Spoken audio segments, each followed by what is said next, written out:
Nel territorio di Pozzomaggiore, nella subregione del Meilogun e Sassarese, vi sono come in tutta l'isola varie testimonianze del misterioso passato dell'antica civiltà sarda. Ma tra i tanti, mentre si percorre la strada che da Pozzomaggiore va al paese di Cosine, non può passare certo inosservato il meraviglioso nuraghe Alvu.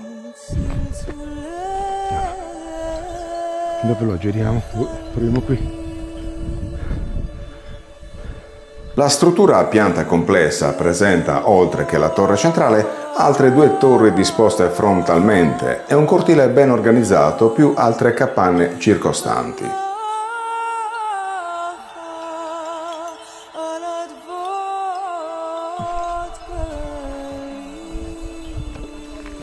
Vai.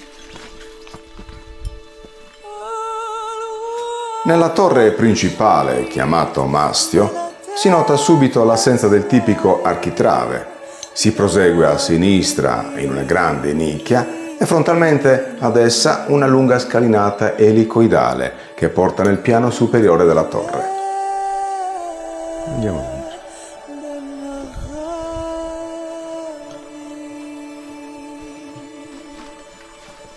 Imponente entrata, eh?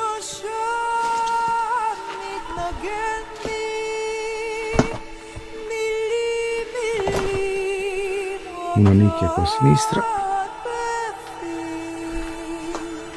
una qua a destra dove sta Marina. Questa è la scala. Ah, quella è la scala? Oh, perfetto, poi.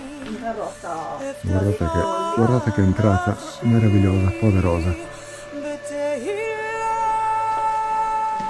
L'interno si presenta con una grande cupola intatta e la maestria dei blocchi posizionati con cura, senza l'uso di malta, sono incastrati perfettamente, aiutati da zeppe di pietra per tener saldo i blocchi l'uno all'altro. È bellissimo. La cupola su in alto è integra. Presente al suo interno, sul basamento, vi sono un pozzo profondo circa 4-5 metri e un focolare costituito da 7 conci ben lavorati. C'è anche il pozzo, ragazzi, internamente. Qua c'è anche l'acqua. Qui detiene 2 nicchie internamente, una a destra e una a sinistra. Io adesso non so se, anche se questa focolare è la sua scelta originale.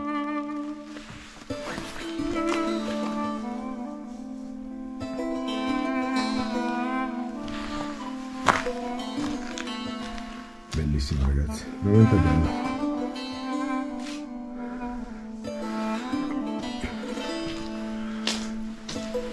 Una nicchia sopraelevata.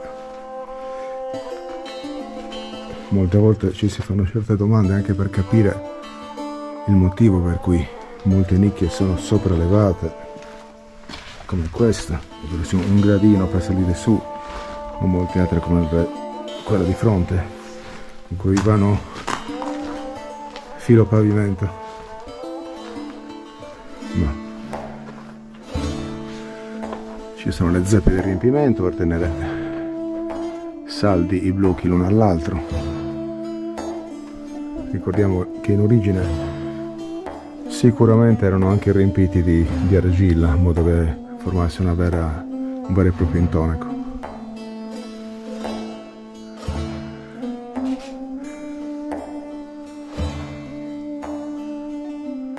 Bellissimo, veramente bello.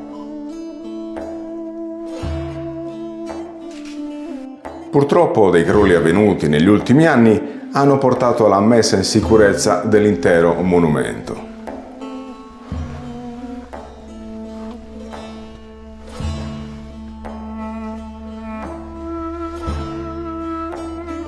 Ma la strabiliante singolarità che contraddistingue il nuraghe Alvu dal resto dei suoi simili è l'ingegno del suo architetto, che nel farlo realizzare ha ben pensato di utilizzare dei blocchi di basalto scuro e di calcare bianco, creando dei giochi di colore bicromatico anche nel cortile. Guardate qui l'architrave, bianco. Laterali. fatto bianchi. Poi dei tocchi di luce. Sì, ogni tanto, guarda. Incredibile, guarda.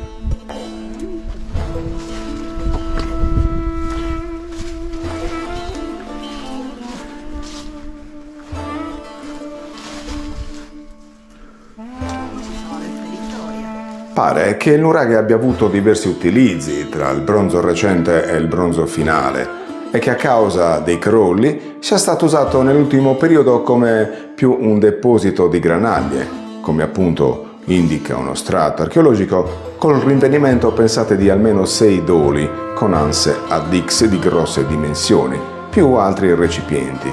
I doli o orci sono dei grossi contenitori in terracotta in cui appunto venivano utilizzati per deporre i grani antichi.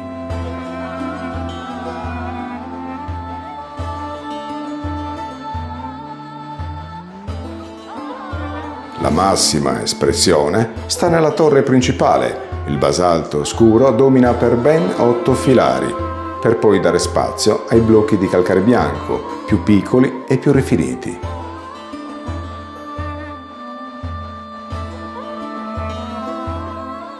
Termina la decorazione in tutta la torre con disegni a scalini scuro alternati. Ora la domanda sorge spontanea, logicamente. Perché tra tutte le migliaia di nuraghi proprio nuraghe Alvu è stato progettato in tale modo? Commissionato dal proprio capo tribù, forse perché doveva rappresentare uno status symbol della persona o il gruppo sociale, o magari semplicemente l'architetto ha avuto carta bianca per potersi sbizzarrire nella sua fantasia.